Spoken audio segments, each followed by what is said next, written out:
Il y a des entreprises de notre région et d'ailleurs au Québec qui se sont regroupées et qui poursuivent le fédéral en lien avec de nouvelles normes qui restreignent le nombre d'embauches de travailleurs étrangers temporaires. On parle d'une réduction de 30 à 10 % notamment du nombre de travailleurs étrangers temporaires qu'il est possible d'embaucher. Parmi le groupe, on retrouve Artopex à Sherbrooke, Durabac à Granby. Il y a Atlas Aéronautique de Granby également. Une demande d'instance déposée par près de 30 parties, une dizaine estriennes. Maître Frédéric Bérard représente le recours. Bonsoir. Bonsoir. Alors, dites-nous, qu'est-ce qui est reproché à Ottawa dans cette demande-là?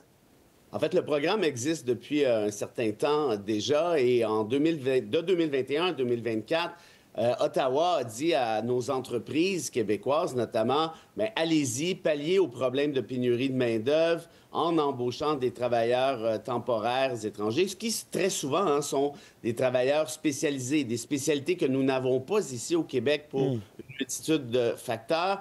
Et donc les entreprises, les PME, bien souvent, qui sont le cœur de l'économie québécoise, le cœur de l'économie régionale, à tout le moins, se sont vus, se sont fait dire, ben, écoutez, là, on fait un volte-face, on ne vous a pas consulté, on n'avait pas à le faire de toute manière, et puis voici maintenant des nouvelles règles du jeu. Or, plusieurs de ces entreprises ont des enjeux absolument spectaculaires face au changement de règles, face au volte-face. Pourquoi? Bien parce qu'on voulait exporter certaines spécialités québécoises, on voulait exporter certains produits québécois, on a contracté avec X, avec Y, avec Z, des contrats qu'on sera maintenant incapable d'honorer pour les raisons qu'on connaît, c'est-à-dire ces entreprises-là se font dire, ben, tu vois, tu avais 30 %, maintenant c'est maximum 10 %. Alors, ils sont obligés de sacrifier des individus qui avaient choisi le Québec. Ils ne sont pas obligés de venir ici. Ils se sont installés, qui ont appris le français. Il y en a certains qui ont eu des enfants, certains qui ont des conjointes et des conjoints. Et là, du jour au lendemain, on leur tire la plug, on change les règles du jeu. Donc, la base même du recours, c'est ce qu'on appelle la théorie des attentes légitimes. On ne peut pas, même si on est un gouvernement, faire croire une multitude de trucs et par la suite tirer la plug, passez-moi l'expression, sans préavis raisonnable. Et si la demande est reçue, parce que là, on est au stade de demande introductive d'instance, si c'est reçu, quelles seront vos demandes à la justice finalement?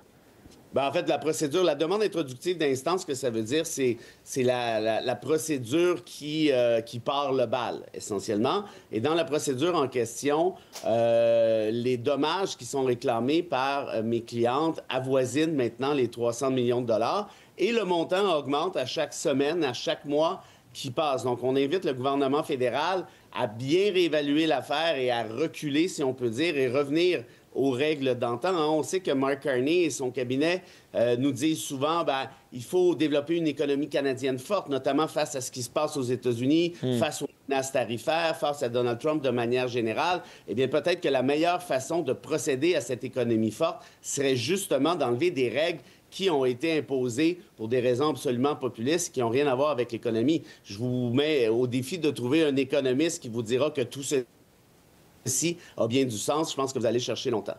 Je termine en vous demandant rapidement, il y a des passages dans la poursuite dans lesquels on parle des droits et libertés des travailleurs étrangers. Pouvez-vous développer un peu là-dessus? Qu'est-ce que vous croyez qui est violé dans ces droits et libertés?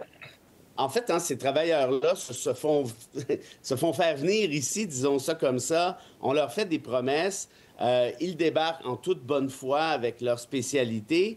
Ils s'installent, font venir leur famille, bien souvent, avec un permis prévu pour XY durée. Et du jour au lendemain, on leur dit, là, finalement, malheureusement, tu dois repartir avec un préavis qui est pratiquement inexistant dans certains cas. Donc oui, ça viole le droit à la sécurité qui est protégé à la fois à la Charte québécoise et à la Charte canadienne, notamment le droit à la sécurité psychologique. Le droit de dire, moi, j'avais prévu m'installer ici, disons, pour 3 ans, avec peut-être des renouvellements. Mais là, on ne peut pas me dire du jour au lendemain, retourne chez toi comme ça, on n'a plus besoin de toi, avec tous les inconvénients, le stress et autres dommages qui peuvent s'encourir. Oui, on va suivre évidemment comment cette poursuite-là va évoluer. Maître Frédéric Bérard, je rappelle que vous représentez le recours. Merci d'avoir pris le temps de nous parler. Merci à vous. Au revoir.